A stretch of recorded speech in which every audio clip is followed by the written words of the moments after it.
നമസ്കാരം. 24 റൗണ്ടപ്പ് ആരംഭിക്കുന്ന എല്ലാ പ്രേക്ഷകർക്കും സ്വാഗതം. ഞാൻ പ്രവിത ലക്ഷ്മി. വിശദമായ വാർത്തകളിലേക്ക്. കോഴിക്കോട് KSU നേതാവിന്റെ ഭീഷണി പ്രസംഗം. പോലീസുകാരുടെ തലയടിച്ചു പൊട്ടിക്കുമെന്നാണ് KSU കോഴിക്കോട് ജില്ലാ പ്രസിഡന്റ് VT സൂരജിന്റെ ഭീഷണി. പോലീസ് അതിക്രമത്തിനെതിരെ കോഴിക്കോട് DCC പ്രസിഡന്റ് നടത്തിയ ഏകദിന ഉപവാസ സമരത്തിലാണ് പ്രസംഗം.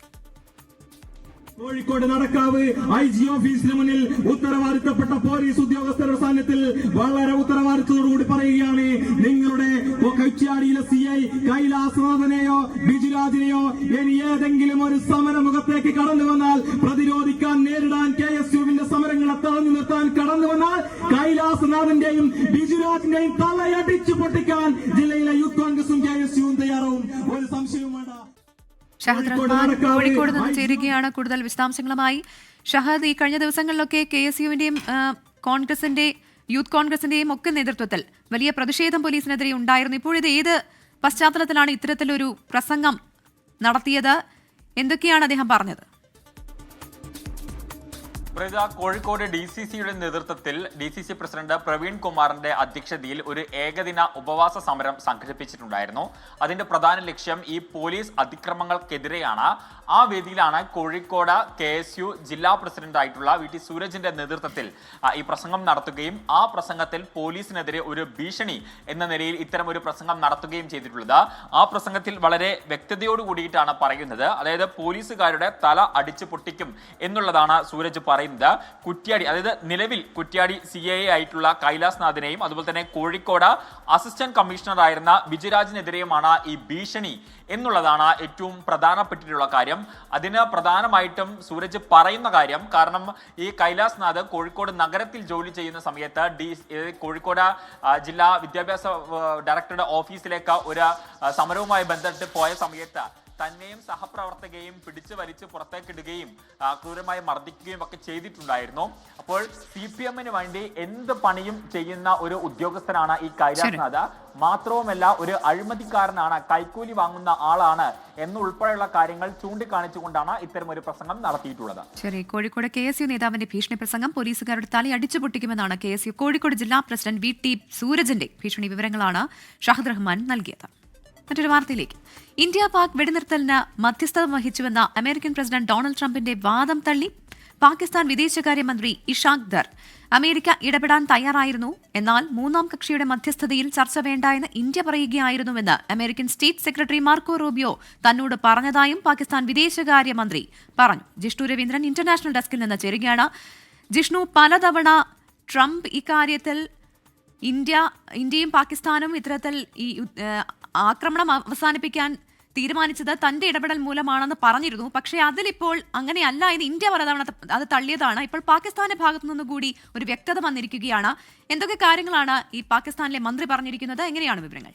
തീർച്ചയായും പ്രവിത, ഇപ്പോൾ പഹൽഗാം ഭീകരാക്രമണത്തെ തുടർന്ന് വലിയ തർക്കമുണ്ടായ വിഷയമാണിത്.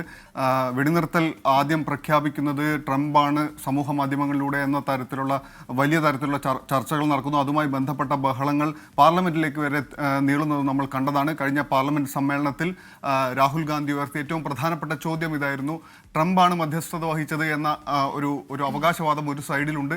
അതിനെ തള്ളിപ്പറയാൻ, ട്രംപിന്റെ പേരെടുത്ത് തള്ളിപ്പറയാൻ ഇന്ത്യൻ പ്രധാനമന്ത്രി തയ്യാറാണോ എന്ന ചോദ്യമായിരുന്നു രാഹുൽ ഗാന്ധി ഉയർത്തിയത്. എന്നാൽ ഇപ്പോൾ അതിനൊരു വ്യക്തത വരുന്നു എന്ന് വേണം നമ്മൾ മനസ്സിലാക്കാൻ. പാകിസ്ഥാന്റെ വിദേശകാര്യമന്ത്രി ഇഷാഖ് ദർ പറഞ്ഞിരിക്കുന്നത്, താൻ ജൂലൈ 25-ന് മാർക്കോ റൂബിയോയുമായി നടത്തിയ കൂടിക്കാഴ്ചയിൽ മാർക്കോ റൂബിയോ തന്നോട് പറഞ്ഞു, മെയ് മാസം തന്നെ ഈ വെടിനിർത്തൽ ആവശ്യം ഇന്ത്യയുമായി അവർ സംസാരിച്ചിരുന്നു, ചർച്ച ചെയ്തിരുന്നു. എന്നാൽ ഇന്ത്യ ഈ വിഷയത്തിൽ ഒരു ബൈലാറ്ററൽ ചർച്ചകൾ മാത്രം, ദ്വിരാഷ്ട്ര ചർച്ചകൾ മാത്രമേ ആവശ്യമുള്ളൂ. ഈ രണ്ട് രാജ്യങ്ങൾക്കിടയിലുള്ള പ്രശ്നങ്ങൾ ആ രണ്ട് രാജ്യങ്ങൾ തമ്മിൽ ചർച്ച ചെയ്ത് അവസാനിപ്പിക്കും. മൂന്നാമതൊരു കക്ഷി ഇതിനകത്ത് മധ്യസ്ഥത വഹിക്കേണ്ടതില്ല എന്ന് അറിയിച്ചു എന്ന് മാർക്കോ റൂബിയോ തന്നോട് പറഞ്ഞതായാണ് ഇഷാഖ് ദർ പറയുന്നത്. നമുക്കറിയാം, ഏപ്രിൽ 22-ാം തീയതിയാണ് പഹൽഗാമിൽ ഭീകരാക്രമണം ഉണ്ടാകുന്നത്. 26 പേരാണ് മരിക്കുന്നത്. അതിനുശേഷം മെയ് 7-ാം തീയതി ഓപ്പറേഷൻ സിന്ദൂറിലൂടെ ഇന്ത്യ തിരിച്ചടിക്കുകയായിരുന്നു. ശേഷം 4 ദിവസം നീണ്ട സംഘർഷങ്ങൾക്കൊടുവിൽ മെയ് 10-ാം തീയതിയാണ് വെടിനിർത്തൽ വരുന്നത്. സംഘർഷങ്ങളെല്ലാം അവസാനിക്കുന്നത്, ഒരു പരിസമാപ്തിയിലേക്ക് കാര്യങ്ങൾ എത്തുന്നത്. ഇതിനിടെ വന്ന ഏറ്റവും പ്രധാനപ്പെട്ട ചർച്ചയായിരുന്നു ഇത്. അമേരിക്ക വിലപേശൽ നടത്തി അല്ലെങ്കിൽ ഇടപെടൽ നടത്തി ഒരു വെടിനിർത്തലിലേക്ക് ഇന്ത്യയെ സമ്മർദ്ദം ചെലുത്തി എത്തിക്കുകയായിരുന്നു എന്ന തരത്തിലുള്ള ചോദ്യങ്ങളുണ്ടായിരുന്നു, വിമർശനങ്ങളുണ്ടായിരുന്നു. അതിനെല്ലാം പൂർണ്ണമായും ഒരു മറുപടി ലഭിക്കുന്ന തരത്തിലേക്ക് കാര്യങ്ങൾ എത്തിയിരുന്നില്ല. എന്നാൽ ഒടുവിൽ പാകിസ്ഥാൻ വിദേശകാര്യമന്ത്രി തന്നെ ഇപ്പോൾ ഈ കാര്യങ്ങൾ വ്യക്തമാക്കിയിരിക്കുന്നു. ഇന്ത്യയുടെ വെടിനിർത്തൽ തീരുമാനം എന്ന് പറയുന്നത് DGMO തലത്തിലുള്ള രണ്ട് രാജ്യങ്ങളുടെയും സൈനിക തലവന്മാർ, സംയുക്ത സൈനിക തലവന്മാർ തമ്മിൽ നടത്തിയ ചർച്ചകളുടെ ഭാഗമായി ഉണ്ടായി വന്ന ഒരു തീരുമാനമാണ്, ഒരു സമവായമാണ് എന്ന് ഇപ്പോൾ പാകിസ്ഥാൻ ഉറപ്പ് നൽകിയിരിക്കുന്നു. അതിനൊരു വ്യക്തത വരുത്തിയിരിക്കുന്നു. അതിനപ്പുറത്തേക്ക് മറ്റൊരു കക്ഷിയും ഇതിനകത്ത് ഇടപെട്ടിരുന്നില്ല. എന്നാൽ പ്രധാനമായും അമേരിക്കയുടെ സ്റ്റേറ്റ് സെക്രട്ടറിയായ മാർക്കോ റൂബിയോയും അതുപോലെ തന്നെ വൈസ് പ്രസിഡന്റ് JD വാൻസും ഇന്ത്യയുമായും പാകിസ്ഥാനുമായും ഈ സംഘർഷ സമയങ്ങളിൽ തുടർച്ചയായി ചർച്ചകൾ നടത്തുന്നുണ്ടായിരുന്നു. എന്നാൽ ആ ചർച്ചകൾ നടന്നിരുന്നെങ്കിൽ കൂടി ഈ വെടിനിർത്തൽ എന്ന തീരുമാനം ഈ രണ്ട് രാജ്യങ്ങൾക്കിടയിൽ സംയുക്ത സൈനിക മേധാവികൾ തമ്മിൽ നടന്ന ചർച്ചയുടെ ഭാഗമായി മാത്രമുണ്ടായതാണ് എന്ന് ഒരിക്കൽ കൂടി വ്യക്തമാവുകയാണ് പ്രവിധ. ശരി, ജിഷ്ണു രവീന്ദ്രനാണ് ഇന്റർനാഷണൽ ഡെസ്കിൽ നിന്ന് വിവരങ്ങൾ നൽകിയത്. അങ്ങനെ ഇന്ത്യ പാക് വെടിനിർത്തലിന്റെ മധ്യസ്ഥത വഹിച്ചുവെന്ന അമേരിക്കൻ പ്രസിഡന്റ് ഡൊണാൾഡ് ട്രംപിന്റെ വാദം പാകിസ്ഥാൻ വിദേശകാര്യമന്ത്രി തള്ളിയിരിക്കും. ഗസ പിടിച്ചെടുക്കുന്നതിനായി ഇസ്രയേലിന്റെ കരയാക്രമണവും കനത്ത ബോംബാക്രമണവും. ആക്രമണത്തിന് പിന്നാലെ വടക്കൻ ഗസയിൽ നിന്ന് ജനങ്ങൾ പലായനം നടത്തുകയാണ്. 60-ലേറെ പേർ ആക്രമണങ്ങളിൽ കൊല്ലപ്പെട്ടു. ഗസ കത്തുകയാണെന്ന് ഇസ്രയേൽ പ്രതിരോധ മന്ത്രി ഇസ്രയേൽ കട്സ് പ്രതികരിച്ചു. ഗസയിൽ ഇസ്രയേൽ വംശഹത്യ നടത്തിയെന്ന് ഐക്യരാഷ്ട്രസഭയുടെ പുതിയ അന്വേഷണ കമ്മീഷൻ റിപ്പോർട്ട് വലിയ ചർച്ചകൾക്ക് വഴിവെച്ചു.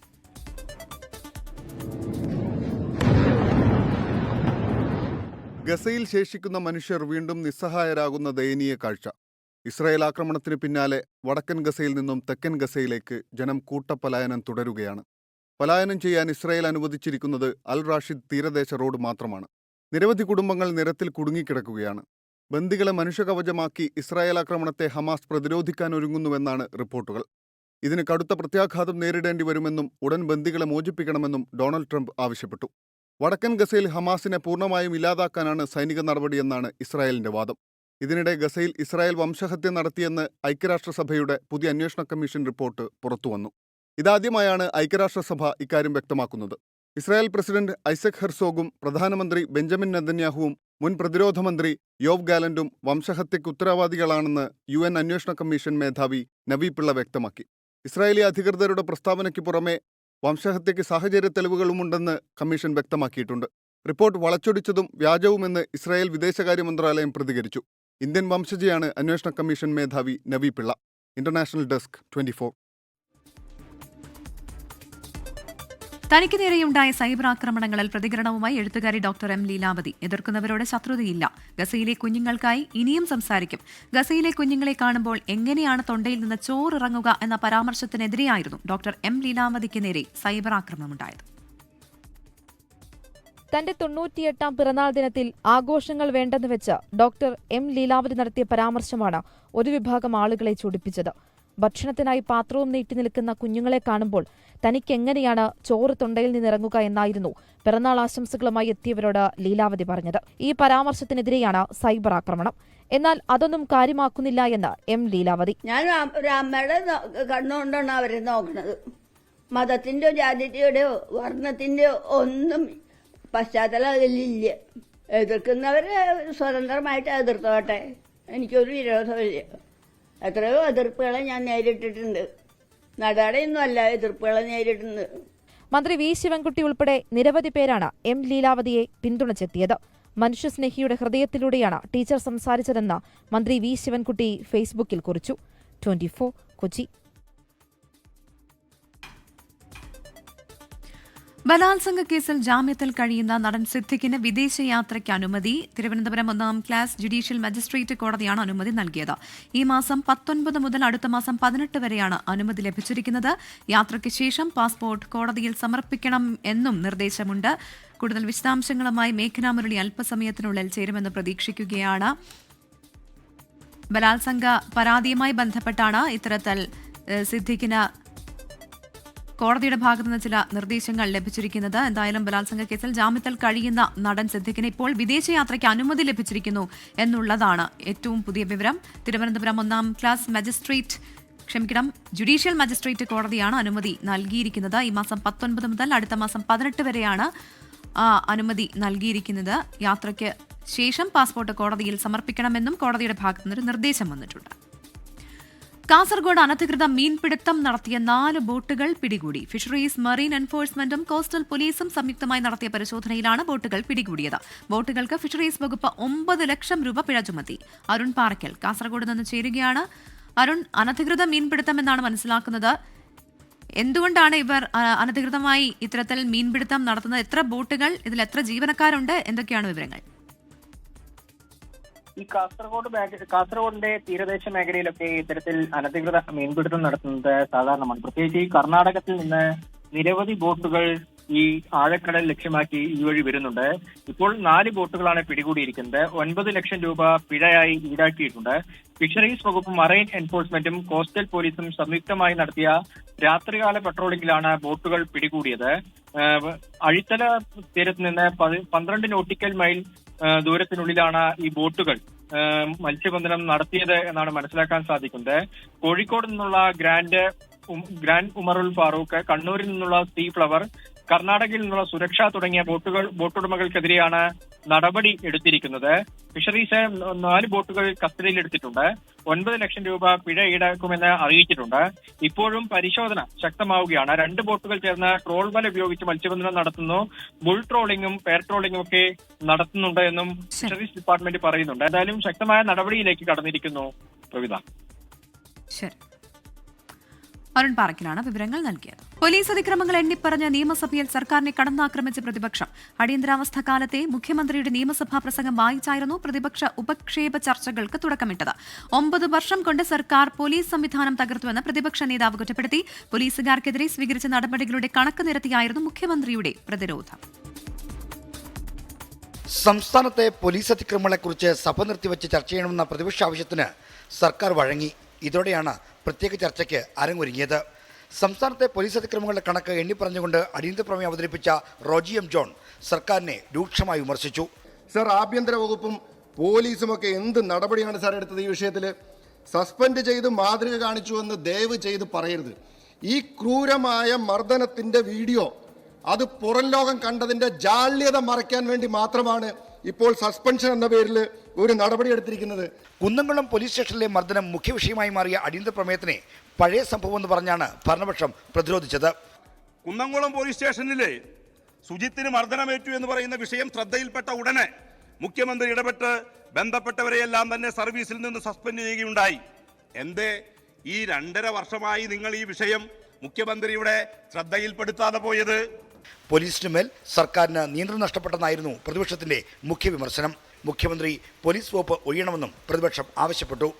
ഇതെല്ലാം അറിഞ്ഞുകൊണ്ടാണ് നിങ്ങൾ നടപടിയെടുക്കാതിരിക്കുന്നതെങ്കിൽ ബഹുമാനപ്പെട്ട മുഖ്യമന്ത്രി, ഞാൻ അങ്ങയോട് പറയുന്നു, അങ്ങ് ആഭ്യന്തര വകുപ്പിന്റെ ചുമതല ഒഴിഞ്ഞു പോകണം. സ്റ്റാലിന്റെ റഷ്യയിലല്ല നെഹ്റു ഭരിച്ച നാട്ടിലാണ് വളർന്നതെന്ന പരാമർശത്തോടെ തുടങ്ങിയ മുഖ്യമന്ത്രി UDF ഭരണകാലത്തെ പോലീസ് അതിക്രമങ്ങൾ ഒന്നൊന്നായി ഓർത്തെടുത്തു. വലതുമുന്നണിയിൽ നിന്ന് വ്യത്യസ്തമായ പോലീസ് നയം പിന്തുടരുന്ന ഇടത് സർക്കാർ കുറ്റക്കാരോട് കർശന സമീപനം സ്വീകരിക്കുമെന്നും മുഖ്യമന്ത്രി പ്രഖ്യാപിച്ചു. ഉദയകുമാറിനെ ഉരുട്ടിക്കൊന്ന സംഭവം, ആ പ്രതികളെയെല്ലാം മോചിപ്പിക്കുന്ന നിലവന്നു വലിയ തോതിൽ സമൂഹ മനസാക്ഷിയെ വേദനിപ്പിച്ച ഒരു സംഭവമാണ്. സർ, നമ്മുടെ സംസ്ഥാനത്ത് അതുപോലുള്ള എത്രയെത്ര ക്രൂരമായ സംഭവങ്ങൾ, ആ സംഭവങ്ങൾ നടന്നപ്പോൾ അത്തരം സംഭവങ്ങൾക്ക് ഉത്തരവാദികളായ ആളുകളെ, ഉദ്യോഗസ്ഥരെ സംരക്ഷിക്കുന്നതിനുള്ള നടപടിയാണ് നിർഭാഗ്യവശാൽ കോൺഗ്രസിന്റെ ഭാഗത്തുണ്ടായത്. കുന്നംകുളത്ത് മർദ്ദനം നടത്തി പോലീസുകാരെ പിരിച്ചുവിടണമെന്ന ആവശ്യത്തിൽ മുഖ്യമന്ത്രി വ്യക്തമായ മറുപടി നൽകാതിരുന്നതോടെ സഭാകവാടത്തിൽ സമരം പ്രഖ്യാപിച്ച് പ്രതിപക്ഷം സഭ ബഹിഷ്കരിച്ചു. 24 തിരുവനന്തപുരം. തൃശൂർ കുന്നംകുളത്ത് യൂത്ത് കോൺഗ്രസ് പ്രവർത്തകരെ മർദ്ദിച്ച പോലീസ് ഉദ്യോഗസ്ഥരെ പിരിച്ചുവിടണമെന്നാവശ്യപ്പെട്ട് പ്രതിപക്ഷം നിയമസഭാ കവാടത്തിൽ അനിശ്ചിതകാല സത്യഗ്രഹം തുടങ്ങി. MLA-മാരായ സനീഷ് കുമാർ ജോസഫ്, AKM അഷ്റഫ് എന്നിവരാണ് സഭയ്ക്കുള്ളിൽ സത്യഗ്രഹം ഇരിക്കുന്നത്. പോലീസ് അതിക്രമത്തിൽ നടപടിയെടുക്കാൻ സർക്കാരിന് മേൽ സത്യഗ്രഹത്തിലൂടെ സമ്മർദ്ദമേറ്റുകയാണ് പ്രതിപക്ഷ ലക്ഷ്യം. ലോക്കപ്പ് മർദ്ദനത്തിന് തെളിവായി CCTV ദൃശ്യങ്ങളടക്കം പുറത്തുവന്ന കുന്നംകുളം പോലീസ് സ്റ്റേഷനിലെ മർദ്ദനത്തിൽ കർശനമായ നടപടി ആവശ്യപ്പെട്ടാണ് അടിയന്തര പ്രമേയ ചർച്ചയ്ക്കൊടുവിൽ പ്രതിപക്ഷ നേതാവ് അനിശ്ചിതകാല സത്യാഗ്രഹം പ്രഖ്യാപിച്ചത്. ഈ സഭാ നടപടികൾ ബഹിഷ്കരിച്ച് ഞങ്ങൾ അനിശ്ചിതകാല സത്യാഗ്രഹം 2 MLA-മാരുടെ നേതൃത്വത്തിൽ ആരംഭിക്കുകയാണെന്ന കാര്യം അങ്ങേ അറിയിച്ചുകൊണ്ട് പോലീസ് അതിക്രമത്തിനെതിരെ ജനവികാരം ആളിക്കത്തിക്കുക എന്ന ലക്ഷ്യത്തോടെയാണ് പ്രതിപക്ഷം സഭയ്ക്കകത്ത് അനിശ്ചിതകാല സത്യാഗ്രഹം തുടങ്ങിയിരിക്കുന്നത്. വെള്ളിയാഴ്ച സഭ പിരിയുന്നതിനകം പോലീസുകാരുടെ പിരിച്ചുവിടലിൽ തീരുമാനമുണ്ടാകുന്നില്ലെങ്കിൽ സഭയ്ക്ക് പുറത്തേക്ക് സമരം വ്യാപിപ്പിക്കാനാണ് പ്രതിപക്ഷ തീരുമാനം. അതിശക്തമായ പോരാട്ടം കേരളത്തിലെ ജനങ്ങളെ പങ്കെടുപ്പിച്ചുകൊണ്ട് UDF നടത്തും. സർക്കാരിനെ പ്രതിരോധത്തിലാക്കാനാകുന്ന ജനകീയ വിഷയങ്ങൾ ഉണ്ടായിട്ടും രാഹുൽ മാങ്കൂട്ടത്തിനെതിരായ ലൈംഗികാരോപണങ്ങൾ കുടുങ്ങിയിരിക്കുകയായിരുന്നു പ്രതിപക്ഷം. അതിൽ നിന്ന് പുറത്തു കടക്കുക എന്ന ഉദ്ദേശവും സഭാകവാടത്തിലെ സമരത്തിന് പിന്നിലുണ്ട്. 24 തിരുവനന്തപുരം. തൃശൂർ കുന്നംകുളം കസ്റ്റഡി മർദ്ദനത്തെ ന്യായീകരിച്ച് CPM തൃശൂർ ജില്ലാ സെക്രട്ടറി KV അബ്ദുൽ ഖാദർ. മദ്യപ സംഘത്തിൽ ഉൾപ്പെട്ട ആളാണ് സുജിത്തെന്നും പോലീസുകാർ ബിരിയാണി വാങ്ങി കൊടുക്കുമോ എന്നുമാണ് CPM ജില്ലാ സെക്രട്ടറിയുടെ വാദം. KV അബ്ദുൽ ഖാദറിന്റെ വാദങ്ങളെ സുജിത് VS തള്ളി. ഒരു കാണിപ്പയ്യൂർ തെരുവിൽ മദ്യപിച്ച് വീട്ടമ്മമാർക്ക് ബഹളം കുഴപ്പമുണ്ടാക്കി അവിടെ പ്രശ്നങ്ങൾ ഉണ്ടാക്കിയ 4 അംഗ മദ്യപ സംഘത്തെ അവിടുത്തെ പോലീസ് അവർ 4 പേരെ ഉണ്ടായിരുന്നുള്ളൂ പിടിച്ച് ജീപ്പിൽ കയറ്റി. ഈ സുജിത്ത് എന്ന് പറയുന്ന യൂത്ത് കോൺഗ്രസ് നേതാവ് ചെന്നിട്ട് ജീപ്പിൽ നിന്ന് അവരെ ബലമായിട്ട് പിടിച്ചിറക്കി. SI സ്വാഭാവികമായിട്ടും ചെറുത്തു. SIയുടെ വാച്ച് നഷ്ടപ്പെട്ടു. പോലീസിനെ അടിച്ചു. അപ്പോ പോലീസ് കൂടുതൽ സ്ട്രെങ്ത് ആവശ്യപ്പെട്ടു. കൂടുതൽ പോലീസ് വന്നിട്ടാണ് ഇങ്ങനെ അറസ്റ്റ് ചെയ്ത് കൊണ്ടുപോകുന്നത്. അവർ കൊണ്ടുപോയിട്ട് തടവി ബിരിയാണി മേടിച്ചു കൊടുക്കും എന്ന് വിചാരിക്കുന്നത്. ഞാനൊരു പൊതുപ്രവർത്തകനാണ്. രാഷ്ട്രീയപരമായിട്ടുള്ള കേസുകൾ നിരവധി ഉണ്ട്. ഇപ്പോൾ ജാമ്യം എടുത്തതും എടുക്കാത്തതുമായിട്ടുള്ള നിരവധി കേസുകൾ നിലവിലുണ്ട്. അതല്ലാതെ ഞാനൊരാളിനെ കൊല്ലാനോ അല്ലെങ്കിൽ വധിച്ചിട്ടുള്ള വല്ല വധശിക്ഷയ്ക്ക് വിധേയനായിട്ടുള്ളൊരു വ്യക്തിയൊന്നുമല്ല ഞാൻ ഇതുവരെ. പോലീസിനോട് ഒരു കുട്ടികളെ സംബന്ധിച്ചിട്ട് മറ്റേ വാക്ക് തർക്കമുണ്ടായതിനുള്ള കാരണമാണ് ഞാൻ ഇടപെട്ട് സംസാരിക്കേണ്ടതായിട്ടുള്ളത്. പിന്നെ നിരവധി കേസുകളിൽ പ്രതിയാണെന്നൊക്കെ പറയുന്നത് എന്ന് വെച്ചാൽ ഞാനൊരു പൊതുപ്രവർത്തകനാണ്. ഓസ്കർ ജേതാവും നടനും സംവിധായകനുമായ റോബർട്ട് റെഡ്ഫോർഡ് അന്തരിച്ചു. 89 വയസ്സായിരുന്നു. Sundance film ഫെസ്റ്റിവലിന്റെ സ്ഥാപകനായിരുന്നു. 1980 ആദ്യമായി സംവിധാനം ചെയ്ത ഓർഡിനറി പീപ്പിളിന് മികച്ച സംവിധായകനുള്ള ഓസ്കർ പുരസ്കാരം ലഭിച്ചിട്ടുണ്ട്. The sting, the way we were, all the president's men എന്നിവയാണ് പ്രധാന ചിത്രങ്ങൾ. അമേരിക്കയിലെ യുട്ടായിലെ വസതിയിലായിരുന്നു അന്ത്യം. ഉറക്കത്തിൽ മരിക്കുകയായിരുന്നുവെന്നാണ് പ്രാഥമിക വിവരം.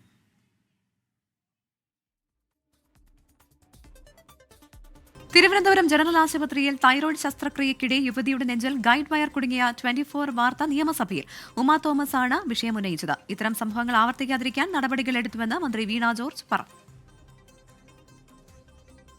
കാട്ടാക്കട സ്വദേശി സുമയ്യയുടെ നെഞ്ചിൽ തൈറോയ്ഡ് ശസ്ത്രക്രിയയ്ക്കിടെ ഗൈഡ് വയർ കുടുങ്ങിയ വാർത്ത 24 ആണ് പുറത്തു കൊണ്ടുവന്നത്. ഇക്കാര്യത്തിൽ അന്വേഷണം നടത്തിയെന്ന് മന്ത്രി വീണ ജോർജ് നിയമസഭയെ അറിയിച്ചു. പ്രസ്തുത സംഭവത്തിൽ അന്വേഷണം നടത്തിയിട്ടുണ്ട്. ശ്രീമതി സുമയ്യ ഗോയിറ്റർ രോഗം കണ്ടെത്തിയതിനെ തുടർന്ന് 20/3/2023 തിരുവനന്തപുരം ജനറൽ ആശുപത്രിയിൽ തൈറോയ്ഡക്ടമി എന്ന ശസ്ത്രക്രിയയ്ക്ക് വിധേയയായിരുന്നു. യുവതിക്ക് ആവശ്യമായിട്ടുള്ള തുടർ ചികിത്സയും പരിചരണവും നൽകി 30/3/2023 ഡിസ്ചാർജ് ചെയ്തിരുന്നു. ശസ്ത്രക്രിയയിലൂടെ നീക്കം ചെയ്ത ഭാഗം ജനറൽ ആശുപത്രിയിൽ നിന്നും തിരുവനന്തപുരം പബ്ലിക് ഹെൽത്ത് ലാബിൽ അയച്ച് പരിശോധന നടത്തിയപ്പോൾ തൈറോയ്ഡ് ക്യാൻസർ സ്ഥിരീകരിച്ചു. തുടർന്ന് യുവതി തിരുവനന്തപുരം റീജിയണൽ ക്യാൻസർ സെന്ററിൽ ചികിത്സ തേടി. വാർത്താസമ്മേളനത്തിൽ ഉൾപ്പെടെ വ്യക്തമാക്കിയ കാര്യങ്ങളിൽ കൂടുതൽ മന്ത്രി നിയമസഭയിൽ പറഞ്ഞിട്ടില്ല. ഡോക്ടർ കുറ്റക്കാരനാണെന്നോ നടപടിയെക്കുറിച്ചോ ഉള്ള വിവരങ്ങളില്ല. ഗൈഡ് വയർ കുടുങ്ങിയത് കണ്ടെത്തിയതിന് പിന്നാലെ ശ്രീചിത്രയുമായി ബന്ധപ്പെട്ടു. മറ്റാരോഗ്യ പ്രശ്നങ്ങൾ ഉണ്ടാകില്ല എന്ന റിപ്പോർട്ട് ലഭിച്ചു. എങ്കിലും വിശദ അന്വേഷണത്തിന് വിദഗ്ധ സമിതിയെ ചുമതലപ്പെടുത്തി. പരാതി നൽകിയ സുമയ്യയുടെ മൊഴി രേഖപ്പെടുത്തി. വിവിധ വിഭാഗങ്ങളിലെ ഡോക്ടേഴ്സിനെയും സമിതിയിൽ ഉൾപ്പെടുത്തിയിട്ടുണ്ട്. ഇതാണ് മന്ത്രി നിയമസഭയിൽ പറഞ്ഞത്. ഇത്തരം സംഭവങ്ങൾ ആവർത്തിക്കാതിരിക്കാൻ നടപടി സ്വീകരിച്ചിട്ടുണ്ടെന്നും മന്ത്രി വിശദീകരിച്ചു. വീഴ്ചകളുള്ള കേസുകളിൽ കർശന നടപടി സ്വീകരിക്കുമെന്നും മന്ത്രി നിയമസഭയിൽ ഉറപ്പു നൽകി.